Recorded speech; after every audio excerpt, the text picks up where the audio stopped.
there, boys and girls. Welcome to Pajama Prayers. It's really nice to have you with me tonight. I look forward all week to spending time with you, so thank you for being here with me. We have a great show planned, and we're going to begin with a nice fun game of hidden pictures. Are you ready? Good luck to you. Can you find what's hidden in this picture? Can you find a rolling pin?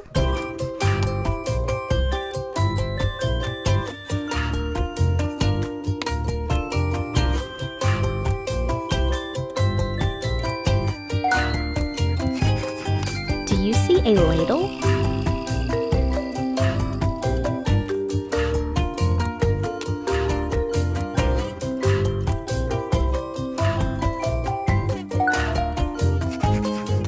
Can you find an oven mitt?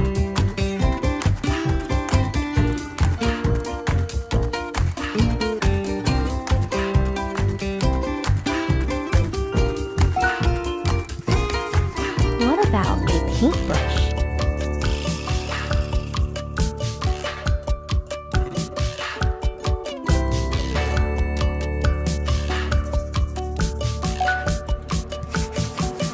Can you find a saw?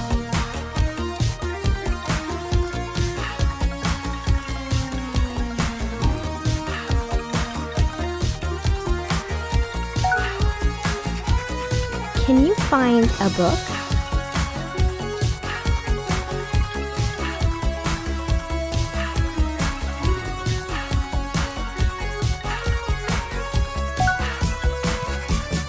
What about a ruler?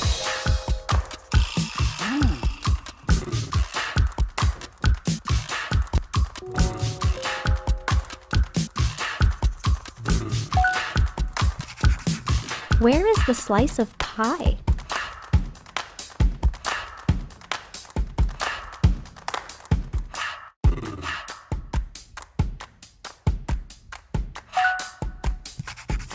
Can you find a baseball bat?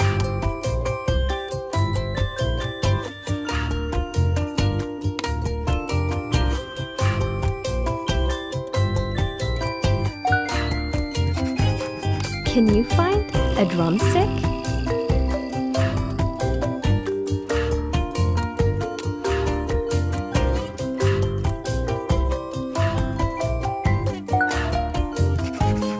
Can you find a boomerang?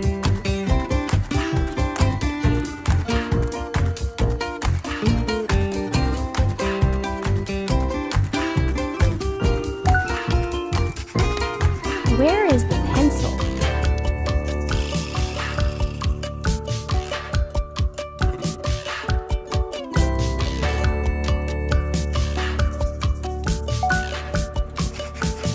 What about a high-heeled shoe?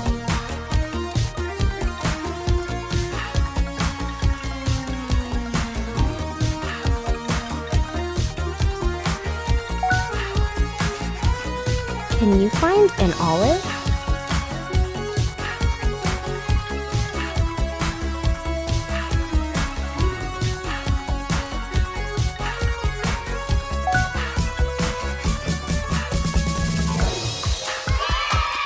Great job!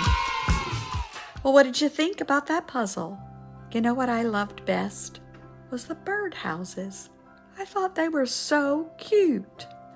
We're going to move on to our story now. The name of our story tonight is If Only I Had a Green Nose. And it is written by Max Lucado. You're going to love it. If I Only Had a Green Nose by Max Lucado. Lucia and Punchinello looked out the window of Eli's workshop. Like other Weemics, they were wooden people. But unlike the other Weemics, they weren't standing in line in the village below. "Look at all of them," Punchinello exclaimed. "I don't understand it," Lucia wondered. "Why would anyone want to paint his nose green?" "Because everyone else is," Eli responded, without looking up from his workbench. Punchinello didn't understand. "What do you mean?"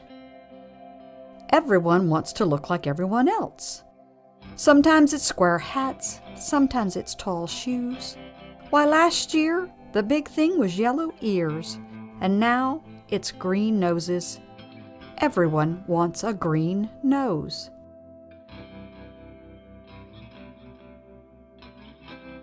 Does a green nose make them smarter? Punchinello asked. No. Does a green nose make them stronger? No. Does it make them faster? No. Then what does a green nose make them do? Eli looked up and smiled. It just makes them greener. But his smile left as he looked out the window at the long line of Wee-Mix. They think they'll be happier if they look like everyone else. But I made them different on purpose. Freckles, long noses, bright eyes, dark eyes. They were my ideas. Now they all want to look the same. Not me, said Lucia. I'm happy just the way you made me. Me too, agreed Punchinello. I don't need a green nose to feel special. Then he paused and looked at the village. But I would like to see how green noses look up close. You want to go?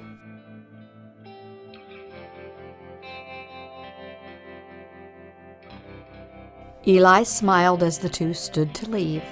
Just remember, I made you different on purpose, he told them. From street level, the line looked even longer and the noses even greener.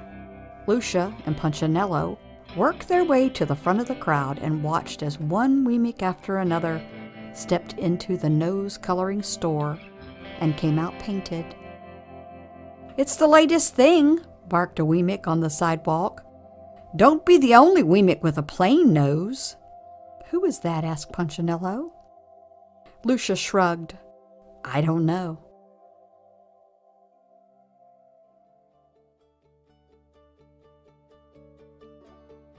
Does he run the nose painting store? Asked Punchinello. Oh, more than that, the Wee-Mix explained. Painted noses were his idea.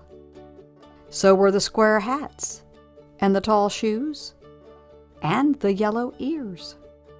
New things are his thing. He decides what is with it. Isn't he just the best? Lucia and Punchinello took a good look at this tall Wee-Mix, with the deep voice, the big smile, the tall hat, and a green bow tie that matched his oh-so-great green nose. Both were thinking the same question. Lucia asked it. Who made him the new thing picker? The Wee-Mix looked puzzled, like he'd never been asked that question before. Well, I don't know. He always has. Then his eyes brightened. Wait, look, here comes the new nose. Ooh, said the Wee-Mix. Ah, admired some of the others. The just painted Wee-Mix didn't stop to speak. He just kept his nose in the air and walked past. All the green-nosed Wee-Mix did this. After all, how could your nose be seen if it wasn't in the air? Walking around high-nosed everywhere was risky. Wee-Mix walked into walls and doors, even each other. Lucia and Punchinello had to be very careful. One Wee-Mix took up the whole street. Step back, he announced. Oh, it was the mayor. Make way, every Wee-Mix. My wife is coming in for a touch-up. And with one hand, he waved back the citizens. With the other, he guided her through the crowd. Horrible, just horrible, she cried, covering her nose with both hands. I chipped some paint when I bumped into a tree. Now the real me is showing. Horrible, just horrible. As the crowd passed, Lucia shook her head. Such a fuss over a green nose. Yeah, agreed Punchinello. You'll never catch me in the nose coloring store.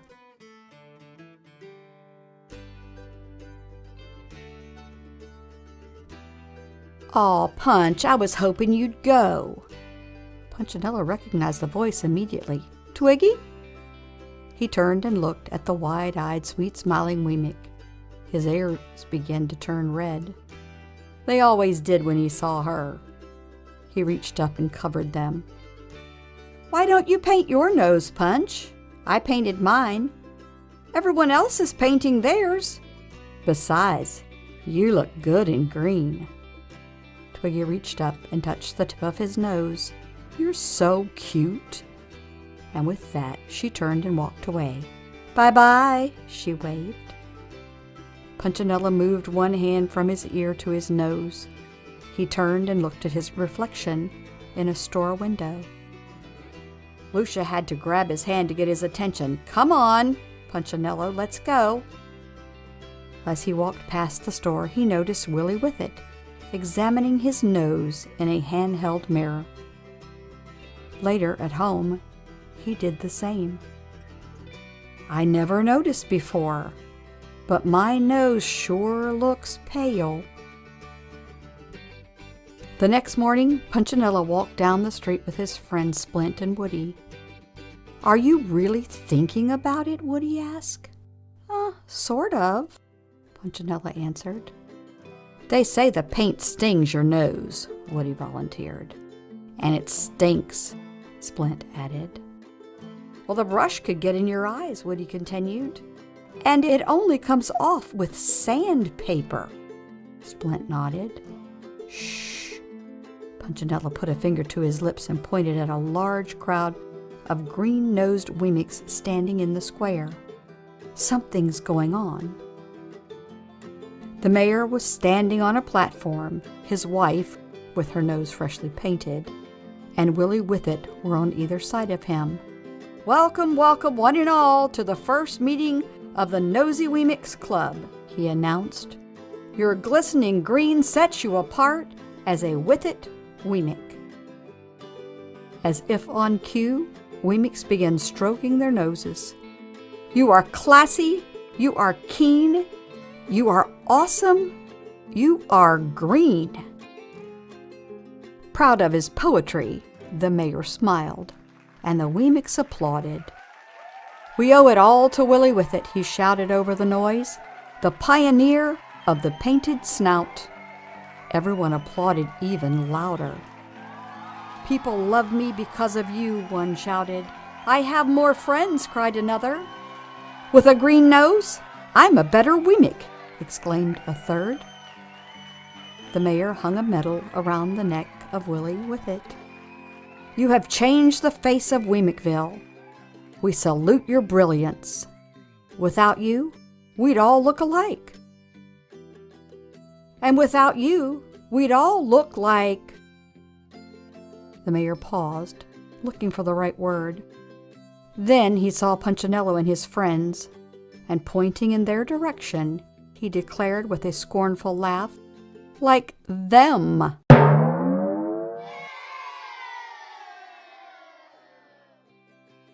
Then everyone else laughed too.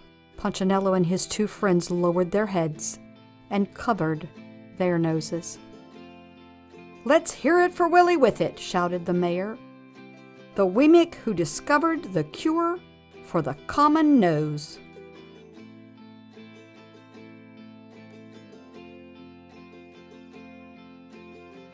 As the townspeople shouted and applauded, Woody, Splint, and Punchinello quickly turned and walked away. They didn't stop until they stood in front of the nose-coloring shop. And within a matter of minutes, all three were painted and walking down Wee-Mick Lane. Hey, Punchinello, asked Splint, pushing his nose upward. Am I doing it right? Punchinello didn't look. I can't see you, Splint. If I turn, my nose won't be in the air. Phew, this is tough work, Woody added. Not only do you have to get painted, but you have to walk weird. Yeah, but doesn't it feel great to be with it? Punchinello asked. And for a few days it did. Well, they hung out with green noses and made weekly visits to the nose-oculist for a nose polish. They bought nose gloves for cold days and nose brellas for rainy ones. All three read Willie Whittett's new book, Winner by a Nose. Most of all, they enjoyed looking down their noses at the unpainted Wemix. One day, when they were feeling especially smug, Splint said to Punchinello, "I just can't imagine who wouldn't have a green nose." Punchinello agreed. "Well, anyone without a green nose is so—" "So what?" a voice interrupted. It was Lucia. Punchinello was embarrassed. "I haven't seen you in a while," he said. "You haven't seen anyone in a long time," she replied, "except yourself." He started to speak, but he didn't. He was bothered by what she said, and he was even more bothered by what he saw. He saw it the next morning as the three were walking into Wemixville. Standing on the other side of the road was a Wemix with a red nose. "He needs to get with it," they said to each other.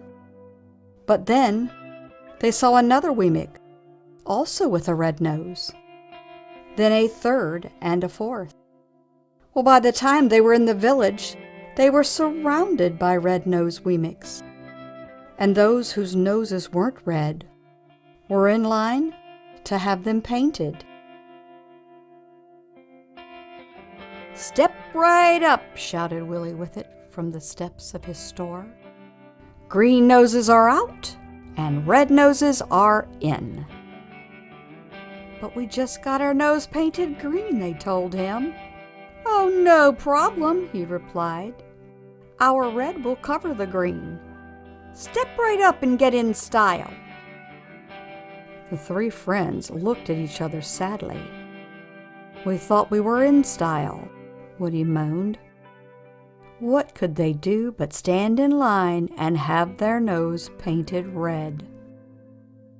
For a few days, they fit in. Until one morning, they saw a blue-nosed Wemix. "Oh no," they said to each other, "not again." So they changed colors. But it was only a short time until blue noses were out and pink noses were in. Then pink was out and yellow was in. Then yellow was out and orange was in.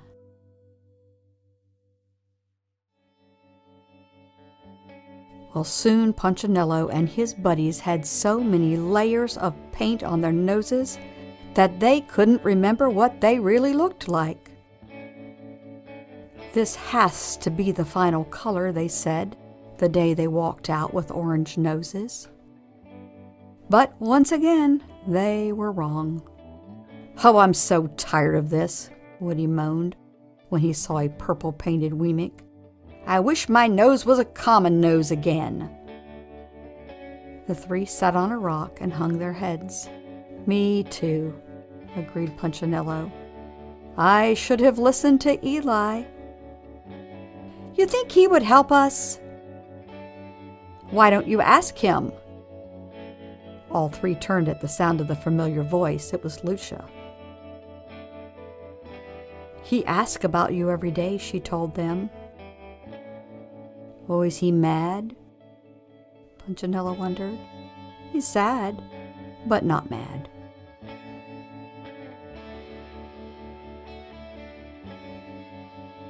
Punchinello looked up toward Eli's house on the hill.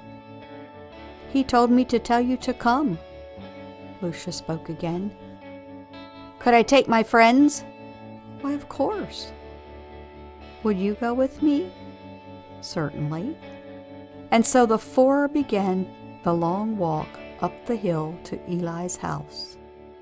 When they reached the top of the hill, Eli stepped out of the workshop and began walking towards them.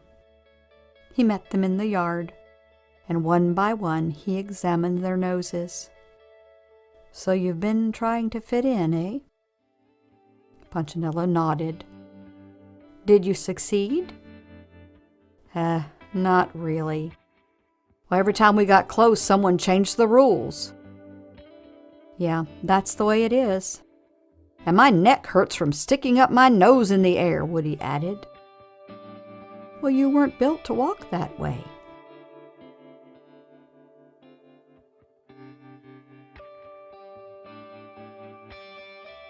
We just want to be ourselves again, Splint said. Well, I'm glad to hear that. Can we? They asked. Well, of course you can, Eli replied. I'll always help you be who I made you to be. Then he reached in his pocket and pulled out a piece of sandpaper. But it is going to take some time. And so Punchinello and his friends followed their maker into the workshop, where he spent the rest of the day removing the paint. It hurt to be sanded, but it was worth it to be normal again. The end.